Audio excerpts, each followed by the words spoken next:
At one point, Drake was getting sued for $4 billion. It all started back in April 2017. 24-year-old Misha Collins woke up early one Monday morning and had her mind set on one thing: Drake. For years, she loved Drake and his music, but in the months leading up to April, it started to become an obsession. She started to study Drake for hours on end. And during one of these studying sessions, she hit the jackpot. She came across Drake's home address, and she wasn't finna waste this opportunity. On this seemingly normal Monday morning, she decided she was gonna make her first move a minute. And so, the South Carolina native started her journey. Misha eventually reached Drake's house, and on the morning of April 3rd, she forced herself in. She got in the house and at first explored it, checking rooms, looking for anything really. The average criminal would have broke into the house looking for money, jewelry, anything of value, but all she took was Fiji water. Drake's crew member just got off work. Half an hour later, he entered the house, but the second he stepped foot in the house, he realized something was wrong. So he started checking rooms, and as he got to the last door of the house, he heard something. A woman talking. He prepared himself, and as he opened the door to Drake's room, he seen a woman in Drake's hoodie surrounded by drinks and food from the house. And at first he panicked, then felt a wave of confusion. She didn't seem like a threat, she was just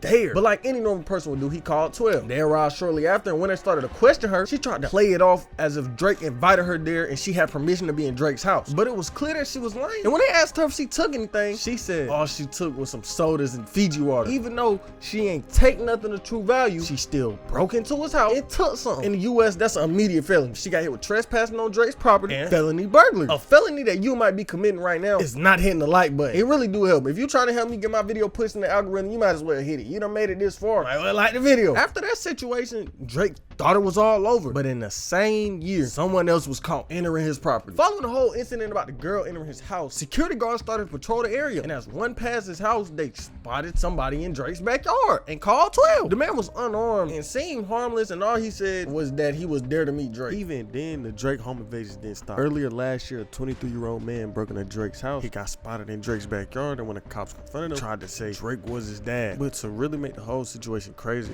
Drake wasn't even in the country at the time. That whole situation had went viral when it first happened. Everybody posting, talking about a man claiming he Drake's son. I don't know what people be thinking. A question you probably got right now is, what was the point of me telling y'all that story? Like, what do that gotta do with Drake getting sued for $4 billion? 4 years after Misha Collins broke into Drake's house, Misha went to a judge and tried a defamation suit. She went on a rant and said Drake was leaking private information about her and claiming Drake was talking about her in his songs and his IG posts and his tweets, pretty much trying to say Drake was profiting off her and was talking down to her. Yet failed to show the judge any evidence. But before the case even started, the odds was against her. I haven't even mentioned the 9 times she got arrested for harassing Drake and his family within them 4 years. And at one point, she was even threatening him and his lawyer through email. She was threatening Drake, saying he should self-end and his son should pass away. And it got so bad that earlier this year, Drake filed a restraining order on her, stating that she must not contact Drake, his lawyers, his parents, or his child, and cannot physically come within 100 yards of them. Back to the lawsuit. Even with everything stacked against her, she still tried to push the case. When she got in front of the judge, Misha said Drake caused her $4 billion worth of damages. I just know the judge was just looking at her crazy, cause ain't no way you trying to sue somebody for $4 billion worth of damages. He ain't even do nothing. I want y'all to put this into perspective. A random woman off the street accusing Drake of all these crimes she know he didn't commit, Drake know he didn't commit, and the judge know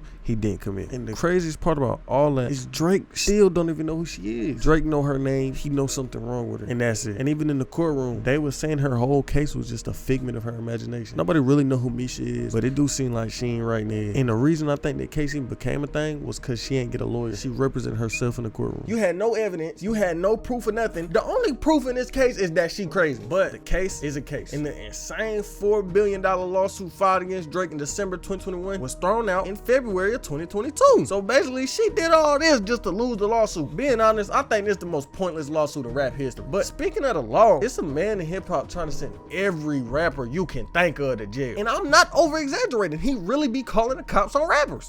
Yes, ma'am. I'm trying to report a crime, a online crime. But his gang name is King Yellow. That man be on 6ix9ine level of antics, and you can watch that right here.